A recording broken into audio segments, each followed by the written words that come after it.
Oh, welcome to this episode of Chakmah Choter on the YAHOWah blog.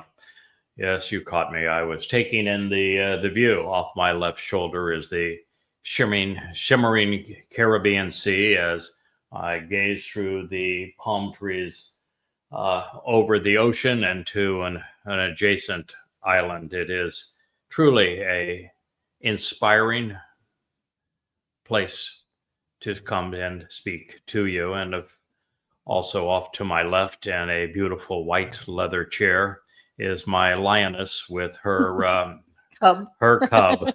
This is Leia with Wookie. And we're going to continue to tell a story that is very seldom considered. I would dare say that in the 3,400 and almost 70 years since this was experienced and revealed, this is the first time that it has been presented prophetically and understood as to what were the implications in Numbers 11 of Yahweh speaking so harshly about the children. About the scandalous family secret. Yeah, the scandalous family secret. Yes, It's out, kids. It's not much. It's out. It really should not have been a secret, but it Nope. Has been kept as a secret. Yahweh didn't much like Jews.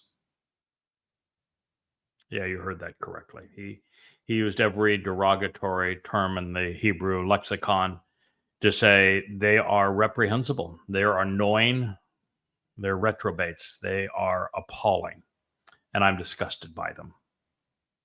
Oh, so we're not talking to our families for the same reasons. Yeah. Got And it. then he went on to reveal that he wasn't alone in his disgust, that Moshe came to the same conclusion. In fact, Had a complete meltdown. well, Yahweh was out burning everything up around the enclave just to keep him from torching his people. And Moshe, in the midst of it, just had a complete meltdown, as Leah has said. He told Yahweh that the job you've asked me to do is impossible. No one can do it. These people are obnoxious. They're irascible. They are Insolent. condescending, insolent. They are everything that you and I have discussed about them. They can't be led. They can't be reached. They cannot be reasoned with. They have no interest in being in a relationship with you. They're far too fixated on their own priorities, their religion, their politics, their customs, their themselves. That's all they care about. And so, God, you just might as well kill me because I can't do this job. I don't want this job. I can't do this job. And from that point on, both Yahweh and Moshe just went through the paces because Mission impossible. Jews were impossible. And this is the family secret, that God himself gave up on his people, and he gave up on them 3 days out of Towrah. And that as bad as it was at that time, it only got worse when Moshe's sister and brother claimed that they also spoke for God. And God says, the hell you do? No. Huge mistake. Be a huge mistake, which means that Talmud is a huge mistake. It means the Christian New Testament. Huge mistake. Yeah. The Quran. You can't even call the Quran a mistake. It's just revolting from beginning to end. It's a menstrual rag. God says, no, you don't. When somebody speaks for me, it's because they respond to me. It is because they answer me. And it's only one person at a time. And at this time, it's Moshe, because his response to me was so far beyond everyone else's, that he is my guy and no one else. That's what God said. Literally, that Moshe was his mouth. Yeah. They spoke mouth to mouth. Yeah. Before we proceed here, it is interesting to note, and I think it's important for you to know, that Well, Yahweh and Moshe both gave up on Israel. That God did not infer in any way that he wouldn't resolve that. But he did say that his resolution for it would be through two individuals, that he himself is not going to engage to resolve this family fracture, but that he had two men. One he called Dowd, which means God's beloved. This would be Dowd, David, the chosen one of Yahweh, the Messiah, the King, the very Son of God, his Bakor, firstborn, Dowd. And the other was Dowd, which means this is an individual that will come out of the sea. He'll be a Gentile, someone who will be associated with massive amounts of waters, both as a source of life and as a solvent for cleansing, which is the purpose of the red heifer and the sacrifice of the Adamah Parah on Towrah, 99 months from now. And that he will be serving Dowd. He will be the very hand and the influence that leads God's people back to Dowd. Hey, honey, what's out that window? A bunch of water, isn't it? We are surrounded by water. This man lives in an island in the middle of the water. It is true. And we see the waves of the Mem upon the sea. The sea representing Goyim, where the land represents Jews. And that may be difficult for you to understand, and that you now have God saying, it's through these two people and my infusion of the Spirit, my Ruach within them, that will endure forever and will emerge from the very tabernacle, this restoring witness to the eternal testimony regarding the meeting times that God has established at their prescribed moment in time. That why would it be the most Yehud of all Yehud? The man who is literally the exemplar of Yisrael and of the covenant. Why would he have a partner? His name's first, of course, because he is the greater luminary. Why would his partner, Dowd, be associated with him? Why would he be from the sea? Why would he be the very hand of Dowd? And the reason for that is that when Yisrael, when you turned on God, when you became irascible and you became so obnoxious that you pushed God away, told him to go away, shut up, never, you didn't want to hear him again, you didn't want to see him again. When you did that, what you did is you opened up the opportunity to participate in the covenant with people who are willing to listen, regardless of their ethnicity. And so this individual, known here as Dowd, is reaching out on behalf of Dowd and Yahweh to a broad audience. Includes Yehudim that are willing to listen, Israelites who are willing to listen, but also to Goyim. And it is because the vacancy that you have created, which has become an opportunity. So this was God's solution to the fractured family. And he is now counting on Dowd, reintroducing the importance of Dowd to Yehudim, to Israelites, and to Goyim, so that the family fracture is resolved.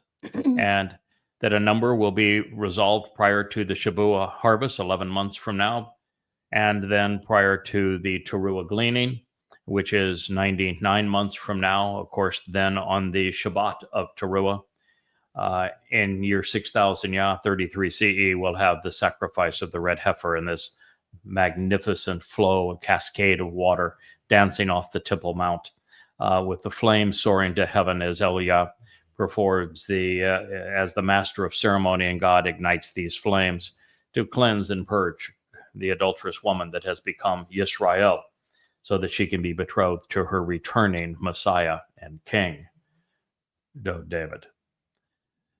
This is the opportunity that you have, whether you're Goyim or whether you are a Yisraelite. So you mean that Yahweh just hung an open house sign outside the door? Mm-hmm. Oh, that's He did. He has an open house sign across on the door, and that door was opened by a rather important individual. It happens to be Dowd, the beloved of Yahweh. He opened that door on Passover, although not a single person prior to my recognition of it acknowledged that Dowd is the one who opened that door. And he's the one who created the welcome mat so that we could be perfected by carrying our guilt into Sheol on matzah. So he fulfilled Pesach and matzah so that we could enter through that door as the very children of God on Bakurim. This is the seriousness of God's proposal and his plan. And prior to Yahweh enabling Dowd to fulfill Pesach, Matzah, and Bakurim, and me to recognize that he did and to share this reality with the world, no one would have benefited from it. So that is why we're here. Now, there's just one problem. There's this phantom, this creepy guy named Jesus standing in the way of Jews understanding this profound truth. Yeah, it's worse than just a creepy guy, because Jesus never existed. And I am also the first to recognize this and to prove it, that Jesus never existed. He is nothing but a fictitious character that was based on off of Dowd. He is a product of identity theft of the actual Messiah and Son of God, our King and our Savior, the chosen one and beloved of Yahweh, mixed with some Dionysus, because, Dowd wasn't enough. Paul wanted to have a dying and resurrecting God-man, and so he brought in a bunch of Dionysus BS as well. And I wouldn't care about that lie if it were not for the fact that Paul, trained as a rabbi, misappropriated the testimony of Yahweh and of Dowd to rob Dowd of all that he has achieved and all that he has said and done, and ascribe it to a myth. All to confuse. Oh, yeah, all to lead people. And this is an ongoing criminal enterprise called Christianity, based on identity theft, based on oppressing people with a lie, an outright lie that has confused even the smartest of them. Jesus is a creep. When I first met Leah online, 18 years ago, she was always feisty. She is a feisty lioness. And she had read my books, and we had come to an understanding of who I am and why I'm here and who she is in this relationship. Although we really just had an intellectual relationship with words for the first 10 years that we were communicating. I'd never even seen a picture of her. If I had, I probably would have moved to the islands. But nonetheless, I have now subsequently moved to the islands, but she came with me on my boat. One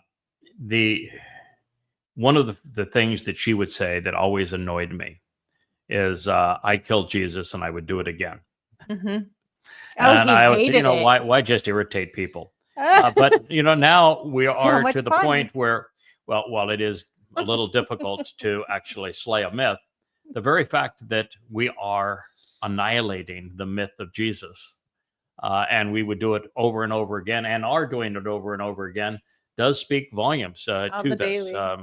The most appalling, disgusting, revolting, blasphemous lie, criminal lie in the world, egregious, is Jesus Christ. Yeah. It's not just a mistake. It's a purposeful fraud to rob God's chosen one, his beloved Son, our Messiah and King, of his due, and to ascribe it to a complete counterfeit. God is exceedingly angry. It's unforgivable. And not only that, it's really disgusting. You have once a year these people going to cut down pine trees, an Asherah tree, to stuff it in their house and shove a guy named Satan Claus down the chimney to give your kids presents. It's so it's vile. Well, even in Yirmiyah, he says that this cult of death would go out and cut down a tree as if it was this living entity and bring it into their homes. This sign of taking something that was alive and making it dead and festooning it with all manner of ornamentation, silver, and just how stupid this this tree was of these twisted individuals. And Paul himself of Shaul, 666 years before Paul would write his first letter, Yahweh said that Shaul, Paul, is the plague of death, which means that Christianity is a pandemic disease. The father of lies, the son of evil. A wide cross-section of people. And so we are here to kill Jesus. To kill that myth. It is essential to our purpose, so that you can come to appreciate the truth, because the truth is profound. And unless you get rid of the BS, it's very difficult to appreciate the truth. And the truth is, there was no Jesus. And the truth is, there really is a Dowd to David. His name is Dowd. It is not actually David. It's Deleth would be pronounced Dowd. It is written Dowd 1,000 times. And it is the second most common name in the Torah, prophets, and Psalms. The most, of course, is Yahweh with 7,000 iterations. Third would be Moshe, although if you consider all of the titles that Yada has been given, he would come in second after Dowd. This is God's story. And if you want to pretend that Paul, who admitted to being demon-possessed, who wrote stories that were so filled with contradictions and logical fallacies that there's just really no basis for them in any rational or informed mind, and you choose to believe him over Yahweh, then that's your fault. I really don't give a crap. Yeah, God doesn't give a crap either. You can believe whatever you want to do. Yeah. But the moment you deny that Dowd is the actual Messiah, the actual Son of God, the one who came in 33 CE, year 4000 Yah, as he had promised, and was crucified to fulfill Passover, and then fulfilled Matzah and Bakorim, exactly as he himself foretold, then you become my enemy, because you're God's enemy, and you're the enemy of my king. Yeah. I'm going to add to that. Yahweh says in Mizmor 89, if not Dowd, then I'm a liar. Mm-hmm. Putting it back. So I'm going to say one other thing. And maybe someone has said this before, perhaps not. But this is my, call it opinion. I pretty much think it's fact. But all religion, without exception, is a criminal organization or entity based on delusions. Yes. Taking people away from Yahweh. All religions, even yours. There is, however, a religion that God despises more than Christianity, even though he called Paul and Christianity the plague of death for what they have done to rob billions of people of what his son achieved.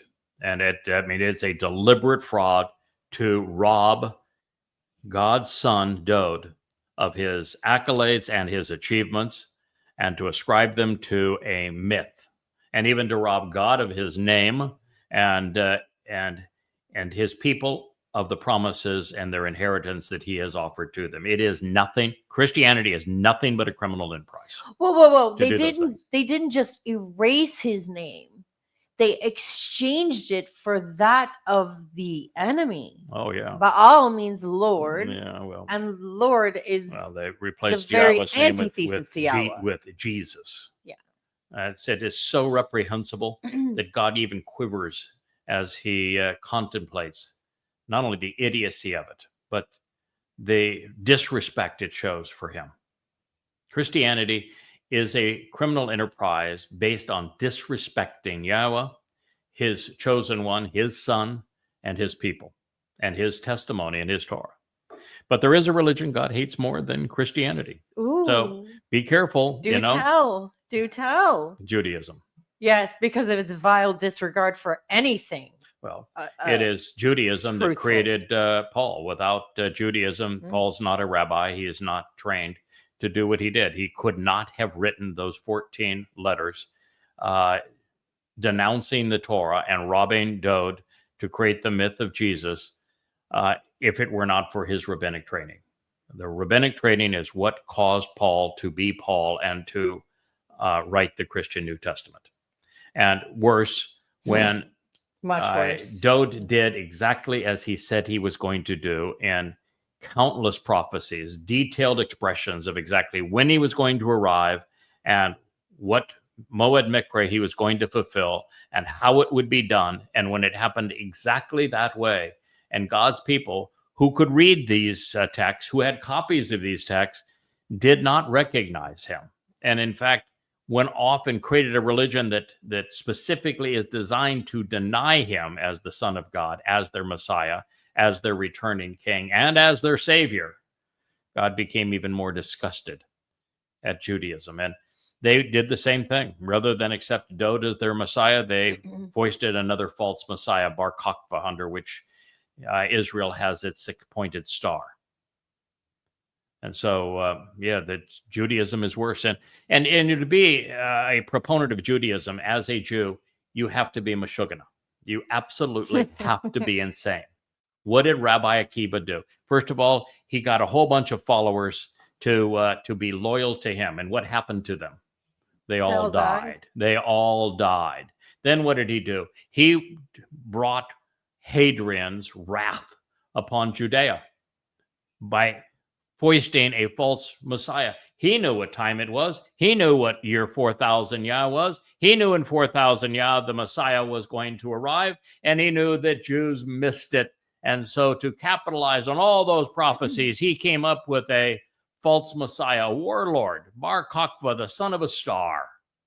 And he led a rebellion against Rome. And what happened? He brought the wrath of Rome upon Judea. And that wrath of Rome not only crucified hundreds of thousands of Jews and created the Diaspora so the Jews would live as veritable slaves, dehumanized by the Christian religion that he ignited by his passion against it, as opposed to simply telling the truth that David is the Messiah, not Iesu Christou. And that led to the Holocaust. And then when Hadrian was tormenting Jews because of this rebellion that Akiva caused, he renamed the land Palestine, which is the curse that Jews are now struggling against. I'll even give a modern day parallel. And so here's the father of your religion. And he had a false Messiah. He lied to you. All of his disciples died. What clue would you get from that? That the people were tormented because of his message. You were rooted out of the land. The Diaspora created. And this is the father of rabbinic Judaism? Are you out of your minds? And not just a few thousands of his adherents died. But I'll even draw a modern day parallel. 35,000. Under the modern flag or banner of Israel that they have lifted up of their king, which is Bar Kokhba, obviously. Mm-hmm. They are now making war with Babylon. Yeah, they are. Yeah. And they have since incited the world against them. Yeah. So this is the audience that we are attempting to awaken. It's really interesting. We talked about this morning. Yahweh sort of, I use the term, lured me into this. You use the term prepared me for this because we're going to begin by repudiating Islam. The swamp. And I had smart enough at that point to recognize that no one could survive that anybody that excoriated Allah, Muhammad, and the Quran and Islam didn't live very long. And so that was how we were going to begin, which I said, all right, well, if we're going to do that, then I've got some request here of you. Little did I know that was just preparation. If you're willing to go down in hell and fight the good fight against Islam to protect my people from the onslaught of this savage religion, then you are going to be tough enough. You're going to understand the enemy well enough to fight the hardest battle that has ever been fought, a battle that God himself failed. A battle that Moshe failed, a battle that Dowd had failed. And I'm going to put you in a position where you and those that I bring to support you are going to prevail. And that is to get my people to stop being so belligerent and obnoxious, to cause them to stop yabbering and praying and pretending that they are my people, and just to shut up and listen long enough to recognize that I am not Hashem, that I'm not G-D, that I am Yahweh. And until you accept that I am Yahweh, we will have no relationship. And until you recognize that you did yourselves and the world a great disservice by not recognizing the arrival of Dowd in his second of three lives, my beloved son, my chosen one, your savior, the former and returning king. Until you accept that, we're going to be estranged. And you can fight whatever war you want to fight, but I'm not there with you. I'm going to sit it out until you return. And I've given this fellow that responsibility. I like your analogy earlier when you were talking about mucking out Sheol. I think it's true. I think it's very true. I think we are making Sheol ready for those who dare to receive it. Yeah, you have to spend 5 years mucking out Sheol before we'll begin mucking out Judaism. So I had to expose Allah and Muhammad, and then I had to expose the rabbis and those who believe them. And I'm going to tell you that while the Muslims are belligerent, they're deadly, they're vicious. I mean, I've had thousands of death threats, and I have never seen a Muslim yet that responded intelligently, politely, rationally, as an informed individual who wanted to learn the truth. Now, while many people who were marginal Muslims have read Prophet of Doom and now Goddamn Religion and have ceased to be Muslims, I mean, many thousands and thousands, countless thousands, perhaps especially millions in Iran, around the world. Yeah, especially in Iran. The realization is that Jews, on behalf of Judaism, are more obnoxious than are Muslims supporting the death cult that is Islam. I was going to say that rabbis are just imams in different clothing. Well, the rabbi, the fact of the matter is, and I've said this many times, and you need to know it. The rabbis are Islam. Muhammad failed completely as a religious leader. He didn't even have 5 followers left. And what was Petra, where the Kaaba was. He was just totally and completely incompetent. He had based the Quran on the never-ending argument, where everybody that knew him said, "You're nothing but a demon-possessed fraud, a complete charlatan that is stealing the religious lore of other people." And that's all he had going for him in Petra around the Kaaba. And he was ultimately laughed out of Kaabaville in shame because of this never-ending argument. The fact that when he threatened to slaughter his people for mocking him, they approached him with the idolatrous indulgence, where Muhammad accepted their gods and incorporated them into his religion. And he did so for sex, power, and money. And then when the only really steadfast follower he had, Abu Bakr, who had provided him with his sex toy, when Muhammad was 66, he jumped in bed with Abu Bakr's daughter, who was 6 years old at the time, said, I'm not going to follow you anymore if you're going to have a pagan religion with all of these goddesses, which were already incorporated now into the Quran. You can read their names, Alat, Al-Uzza, and Manat. The answer that Muhammad provided for how he slipped up and included the three goddesses of the Kaaba, who all outranked Allah and the Kaaba by a considerable amount. Their rocks were bigger than his. He said that he spoke on behalf of Satan, and in fact, all of Allah's messengers speak on behalf of Satan. It's called the Satanic Verses. Perhaps you've heard of it. And the 33rd Surah. Then you move from the satanic, the idolatrous indulgence, which Muhammad accepted and then reneged upon, and then the satanic verse excuse. It gets even worse, because after he did all of that, Muhammad said, I need to get out of Dodge because everybody is laughing at me and mocking me. And then he had his wild ass ride on El Barak, the donk mule with wings. And he flew from Kaabaville, which was in Petra, up to a place a city he didn't even know the name.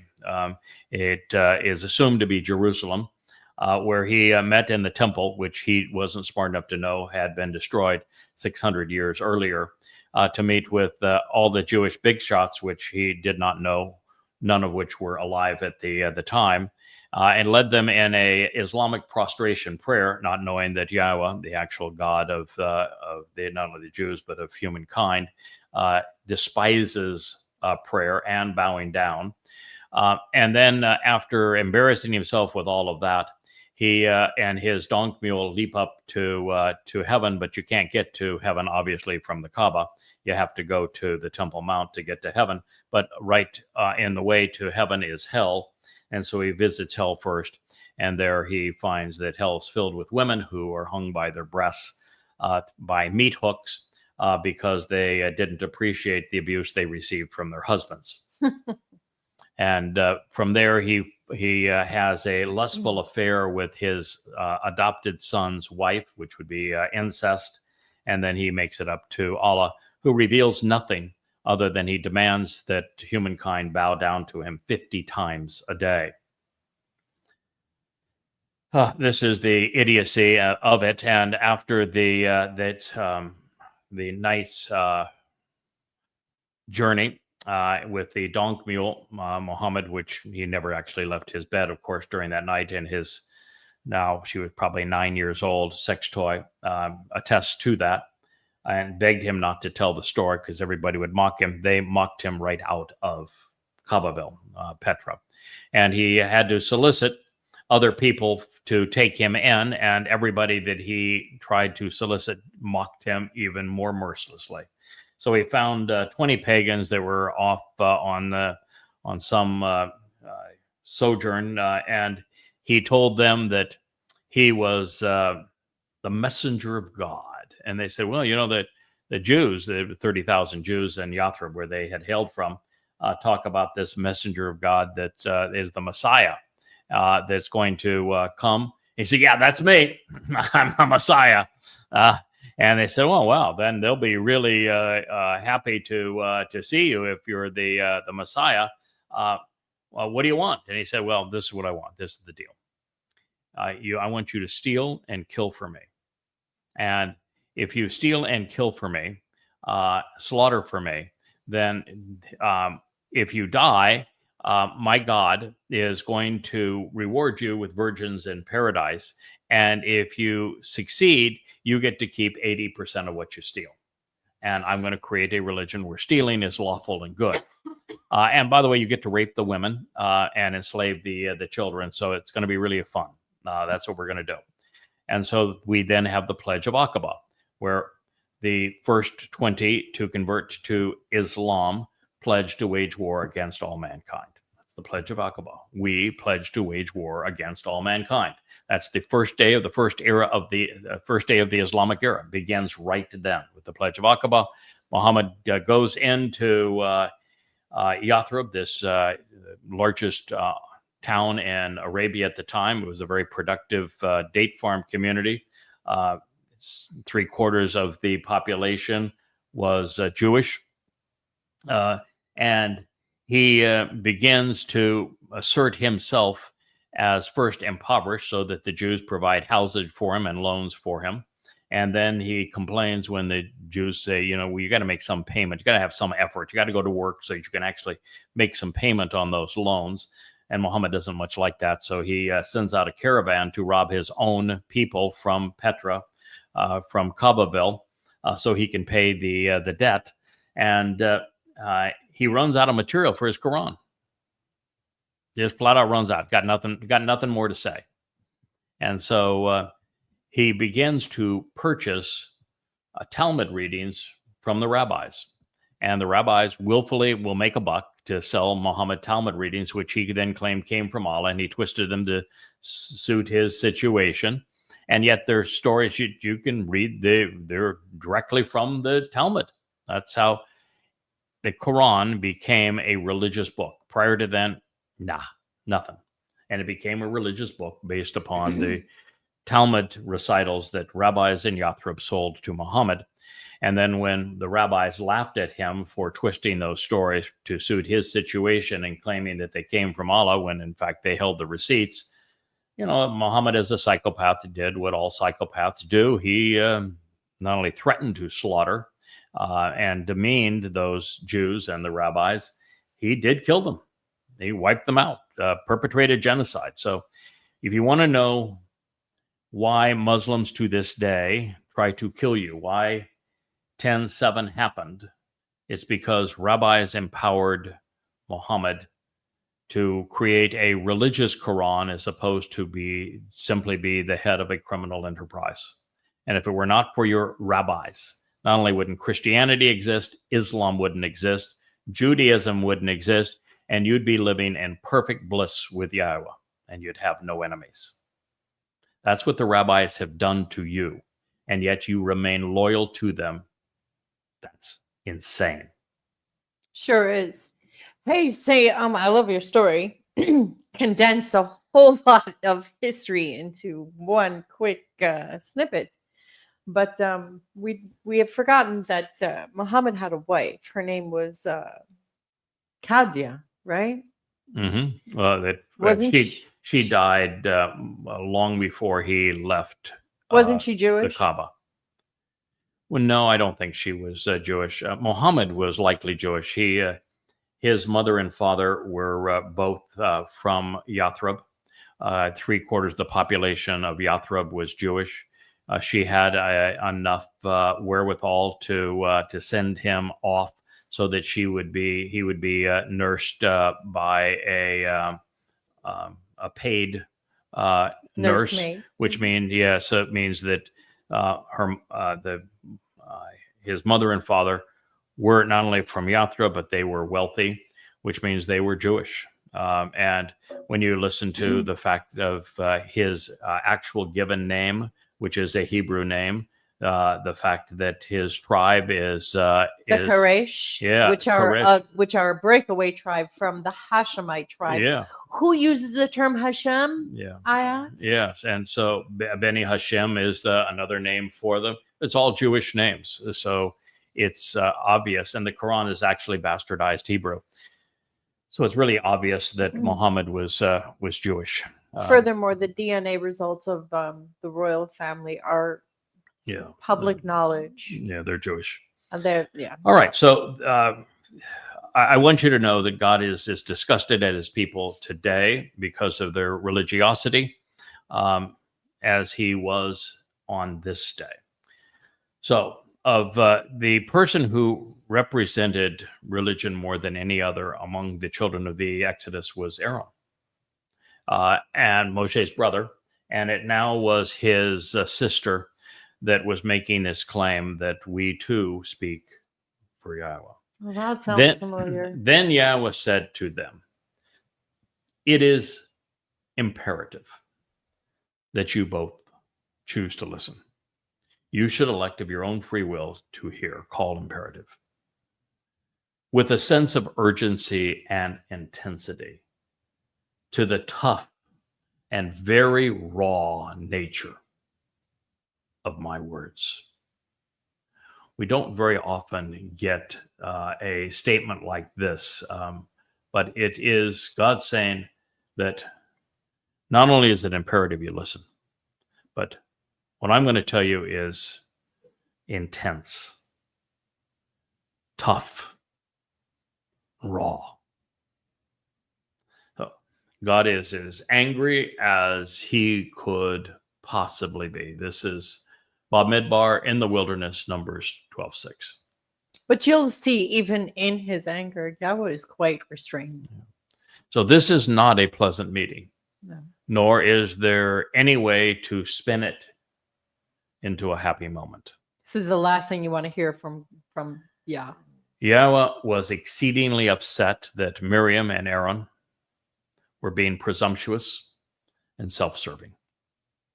And while this clearly troubled the Almighty, what's worse is that theirs has become a prevalent position, with the religious and political claiming that they too speak for God. Paul claimed it, as did Peter, Mark, Luke, and others, creating a vastly inferior and wholly contradictory Christian New Testament. Rabbis in Judaism exist based upon this exact same proposition, creating their Jerusalem and Babylonian Talmuds and their Zohar. I too speak for God. So does Islam. Well, in the case of the Talmud, they don't speak for God, they replace God. True. Their arguments prevail over God's. They're Akiva's smarter than proposition was that because there's free will, therefore there must be the opportunity for the majority to rule. And so what he opined was, if a group of 3, 4, 5 rabbis have one opinion and God has another, that by the sheer quantity of those that have the ulterior position, the rabbinical opinion is correct. And now we know why Aaron's called what he's called. He's called the adversarial Alternative.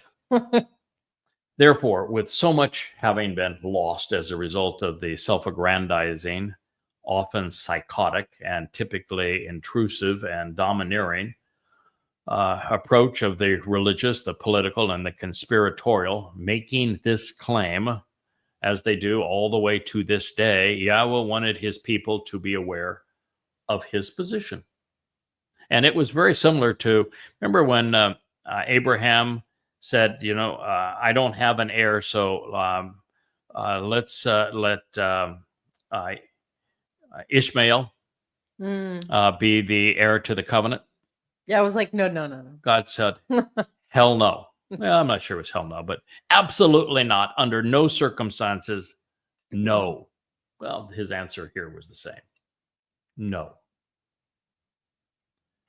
To prevail with Moshe, who was always reluctant and now significantly impaired based upon the breakdown just the prior day, God would have to silence and ostracize those who would seek to speak over him, to replace him as a voice, just as the oral Torah does.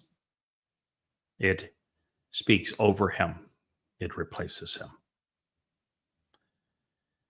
There is one God with one name, one Torah, one covenant, one purpose, and he speaks through one person at a time. And he does this to minimize rivalries and confusion.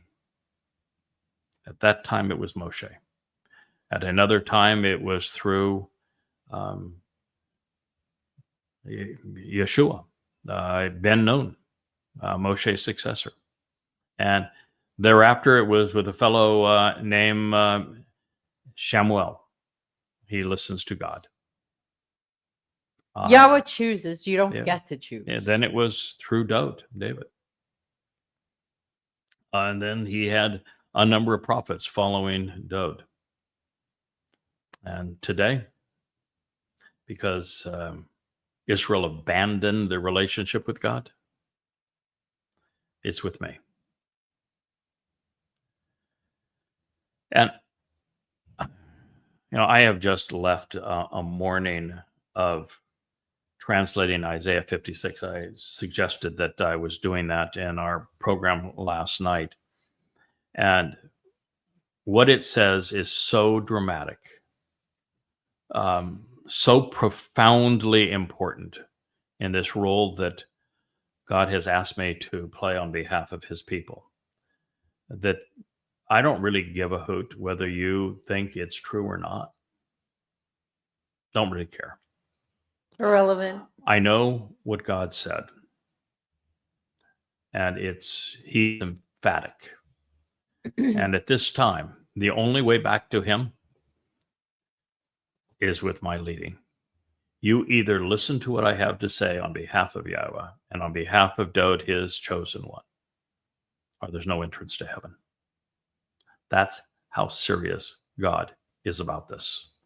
And he's very clear as well that he has appointed a team of people to support what I am sharing with you, just as he did with the 70 to support Moshe and to lessen the burden. But there's only one who actually represents Yahweh. So you mean there is no walking alone on your own little path? No. Oh. Just as there is no Torah of Aaron. There is no Torah of Miriam. No. There's no Torah of the rabbis. No. There are no divinely inspired pronouncements pertaining to a G-D or a Hashem, who is, as this breakaway cult would say, is bisexual with mommy issues, or who is schizophrenic with multiple personalities and conflicting messages and differing messengers. Therefore, to nip notions to the contrary in the bud, Yahweh addressed this foolishness urgently and demonstrably, with words so raw and tough, there would be no mistaking them. Got it? Got any more questions? Now, I can tell you, based upon what we continue to learn, that if you have any association with anyone who is continuing to mislead about God, his name is Yahweh, his chosen one is Dowd. The fact that God is opposed to religions and particularly hates Judaism, Christianity, and Islam, or that you want to challenge Yahweh's choice at this time to work through his Nakar, observant foreigner, you're in serious jeopardy. Don't do it. It would be highly ill-advised. Highly, highly ill-advised. When someone is expressly called to speak for God, as I have been, as Moshe was, as Dowd is, they know it and they can prove it, as is the case now with Yada. God said, whenever there exists a prophet and someone who proclaims an inspired message among you of Yahweh, I make it known to him, revealing and acknowledging the likes of Yada. What was that? Yada El-Hu. I divulge and I recognize Yada, providing familiarity and understanding by communicating through visual imagery and verbal content in a revealing way. Ha-Maraya.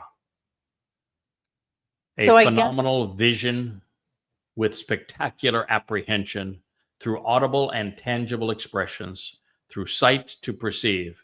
It's a compound of ma, to ponder the implications of ra'ah, that which can be seen, witnessed, and observed to him. I constantly speak in a way that delivers the result. I communicate words with him through a series of thoughts and images in a receptive state of awareness, like opening a window for the passage of light. Shalom, communicating in an empowering, enlightening, edifying, and restful, contemplative state. Bob Midbar, in the wilderness, Numbers 12:6. Wow, that's beautiful. Isn't that beautiful? So I guess that answers the question, just who the hell do you think you are? Doesn't it? I think There's your answer right there, sir. But the time that you asked me, who the hell do you think you are? And I answered a little more politely. I answered you the best. What I said is, I am Yada. I am a person who is coming to know about Yahweh and wants to share what I have learned. Is how I answered you. Yes. And now we know that there is so much to it. Whenever there is Haya exists, a prophet or someone who proclaims an inspired message among you of Yahweh, I make Yada known. I make it known to him, and I reveal and acknowledge the likes of Yada. I know, because God revealed it to me. And he revealed it to me in texts that now are 2,500 to 3,500 years old, that I show you in books like these. I take the time to show you exactly where and how Yahweh acknowledged Yada, so that you might know and understand, so that you might choose to listen, to pay attention, and to respond. Yes, indeed. When God chooses to speak through someone, he makes that person aware that he has done so. And then he proves the point. And then confirms it twice. So if you're out there trying to translate and you think you know, i.e. Yada, and you're not Yada, it's a big problem. Very big problem. Those that God chooses do not seek him. He seeks them. You cannot choose God before he chooses you. And there are certain missions that are vital importance to Yahweh. And the process that he goes about choosing the likes of Abraham and Sarah, of David, of Moshe, and now of Yada, are exemplary. They all have very common threads that run through them. And those individuals know exactly who they are. And you should know who they are too, because God speaks vociferously about them. I make it known to him, revealing and acknowledging Yada. And should you wonder why Yahweh would mention Yada here 3,400 years ago? Fact of the matter is, he gave up on his people. He withdrew from them because they shooed him away. They disrespected him. And so Yahweh is telling you that he has a plan to restore the relationship before it's too late. And that restoration of the relationship is going to be through Yada, one who has finally come to know, acknowledge, and is familiar with Yahweh. And then God goes on to explain the various ways that he's going to communicate with this individual. Mara'ah, through verbal content and visual imagery conveyed in a very revealing way. From ma, to ponder the implications of ra'ah, what can be observed, witnessed, and seen to him. That means that in my case, Yahweh was going to say, here are the Torah, prophets, and Psalms as I have conveyed them through my witnesses. You're going to actually see them for what they are. You're going to, Yada, know what I said and understand what I have chosen to convey through them. And therefore, I'm going to speak to you through these words, Debar, and through a series of thoughts and images, through a receptive state of awareness, like opening a window for the passage of light.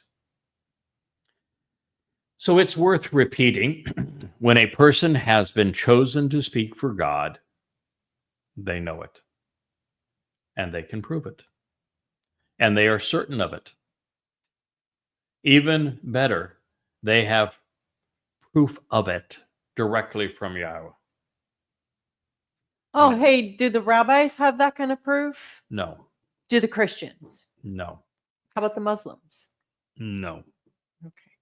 Just checking. But the most profound prophecies, really in the entirety of the Torah, prophets, and Psalms, speak of this individual, actually of two men. One is the greater luminary, our king, the chosen one, Dowd, and the one who will reflect his light, and the role that they play together in resolving this fractured family. So the reason I addressed those who speak for God instead of just prophets is because not all Nabiim are the same. Some communicate everlasting truth to teach and guide, like Moshe. He said relatively little about the future. I don't know if you know that or not, but he was focused on what God had conveyed in the past, done in the past, and what he was doing at that moment. Others are concerned about what will occur millennia thereafter, like Yoel, like Yashaya, like Zechariah. Some reveal what has been previously unknown, like Zechariah, and paint an entire spectrum of time like Isaiah. Most prophets stand upon the shoulders of their predecessors and build upon the foundation that God has laid. And there are those whose novel revelations come by way of making sense of and of sharing the amalgamation of these previous insights.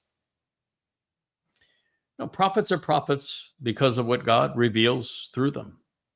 His words and his prophetic revelations are their most salient credentials. Now, this means that if a prophet's testimony differs from God's word, or if there is an alternative variation of his shem or persona in the text, the pretender is lying. Now, Moshe was called the greatest of the prophets by Yahweh. And while the text of a prophet is that what they say about what happened in the past and what's going to happen in the future and what God is conveying is always right. It ends up that way. Doesn't always exist that way through every moment. In other words, the prophet does have the opportunity to refine what they have come to know as they've come to know more about God. Let me give you an example. There is no questioning Moshe's credentials as a Nabi of Yahweh. Did everything that Moshe say, was it right and true? No. No, it was not. For example, Moshe in the 11th chapter says things to God that just flat out are not true. Now he would have a chance to correct the record. Moshe's last official act in leading the children of Israel back to the promised land was when he struck the crag that Yahweh asked him to speak to bring forth water. He said things and did things he should not have done along the way. Every time that he was confronted by the children of Israel, he had a different response than I have. Mine is to sharpen my horns, to charge full speed ahead. I never cower. No. I don't even flinch. Moshe did.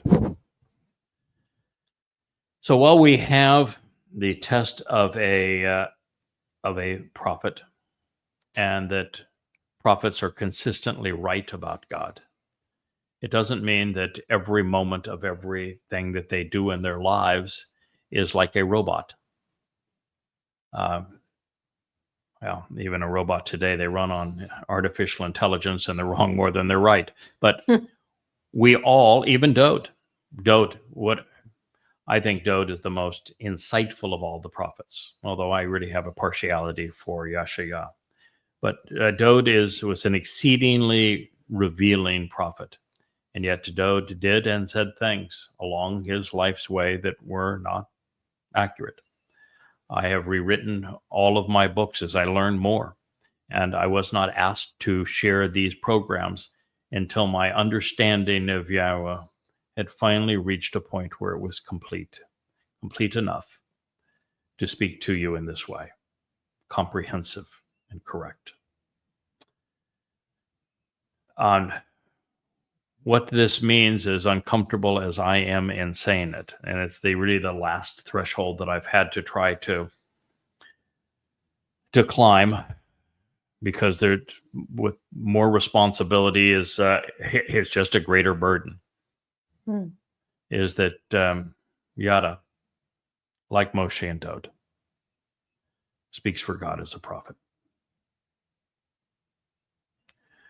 And that is a burden that I would never, ever, ever have wanted.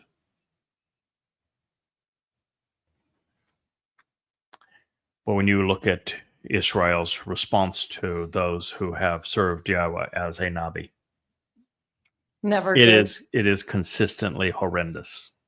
Yep. They have fared no better than Yahweh himself, no better than Moshe, no better than Dowd, no better than Yahshua. In fact, it became so enormously horrible for Moshe and for Yahshua. We have these two snippets that in their lives. When Moshe had his meltdown in the previous chapter, chapter 11 of Numbers, and he's saying that, this job is impossible. I don't want to do it anymore. You just might as well kill me. Yahweh provides the answer. First of all, he gets 70 men who wouldn't say anything on behalf of God. They're not prophets in that regard, but they shouldered some of the burden of the people. And then there emerge these two people, Dowd, God's beloved, the Dowd of Yahweh, and my Dowd, this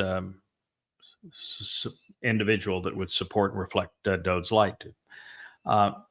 And they were filled with the Spirit. And Moshe, when he was told about them, immediately recognized, oh, no, this is wonderful. This is the answer.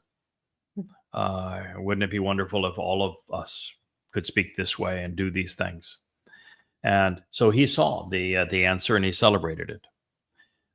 The same thing is true with Elia. When he was taken to heaven and shown the result of his work, and there was no one standing outside the door, and he had not managed to convince a single person to embrace the covenant relationship with Yahweh through all of his prophecies, he hadn't convinced a single Jew to stop being religious and engage in the relationship. He was devastated, and God picked him up and said, it's not your fault. They haven't rejected you. They've rejected me, but I'm going to show you what's ultimately going to happen, because what you're doing here is you're writing a textbook on how to live as the Choter, how to fulfill the mission of the Choter, how to be the Nakar, the subservient foreigner. and you are demonstrating exactly who he is and how he is going to perform in the end. And I want you to know that he is taking. There will be a man who will take what he learns from you and will explain your prophetic testimony in a way that will cause a prolific harvest at Shabuah and a wonderful gleaning on Teruah and a grand celebration and homecoming as the sacrifice of the red heifer. And when Yahweh was compassionate enough towards Yahshua to show him these things, he just blossomed. And when he saw the final Zeroah, he said, "That's my Zeroah. Yeah, That's my guy, man. He's he's harvesting this these ingatherings based upon what we have accomplished and conveyed together." And he said, in fact, it's so much excitement for Yahshua. He said, he's right there now in this wine vat with me. We're getting bloody red together. And, he is the one that I'm telling you about who's going to save many. And it's not just because of what he does, but because of what we are communicating together to God's people. He embraced this role as if it were an extension of himself. So this is where we are. And in that regard, in fact, we even find in Yeshaya 56, God refers to the Nakar as his son. So there's a second person that Yahweh calls his son, Dowd, who's his firstborn. And then there's the Nakar. And he not only calls the Nakar his son, but in the next statement, he speaks of the offspring, the sons and daughters, the children of the Nakar, those who come into the covenant family because of this work that collaboratively Dowd and Moshe and Yahshua all contribute by being receptive to Yahweh and speaking on behalf of Yahweh. Because of the collaborative effort, there are many children that come into the covenant family because we've all worked together in a line of progression to accomplish this result.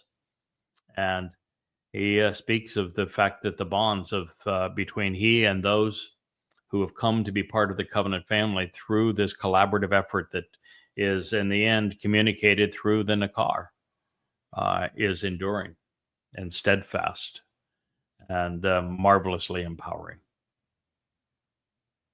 It's just a beautiful portrait of what God is accomplishing. So when someone speaks for Yahweh, it's obvious to those who Yada Yahowah. If you Yada Yahowah, you know who is speaking for Yahweh. And that is why there are no disputes on what belongs in Yahweh's Torah, prophets, and Psalms. It is why one of the many things that to differentiate the Talmud, the New Testament, and Quran from the inspired writings that Yahweh has conveyed through his prophets. Yahweh has a test, and we are diligent in applying it. So this is God's story. We told so many interesting stories pertaining to it, as we typically do when Leah is here, because I enjoy Leah's input so much that we didn't make it very far through the text of That's okay. of Numbers 11, but we learned a lot in the process. And so we're going to conclude this program at this point. And I thank you very much for listening, and for those of you who participate in the chat room of this program. Boy, last night, 325 comments and messages, and so many of them profound and building upon the message that God was conveying. So I thank you for doing that. Thank you for being part of his family. in Yeshaya 56, something that will be part of this Chakmah Choter program going forward, you're going to see how much God values those who are empowering and enabling the work of the Nakar. God says a great deal about us as a team and as a family. So signing off here from our beautiful enclave overlooking the Caribbean Sea. It looks like a great beach day, huh? Yes, it's a gorgeous, gorgeous, beautiful day here. And thank you for listening. This has been an episode of the YAHOWah blog, and I am Yada. Yahweh's Nakar, Craig Winn. Shabbat Shalom.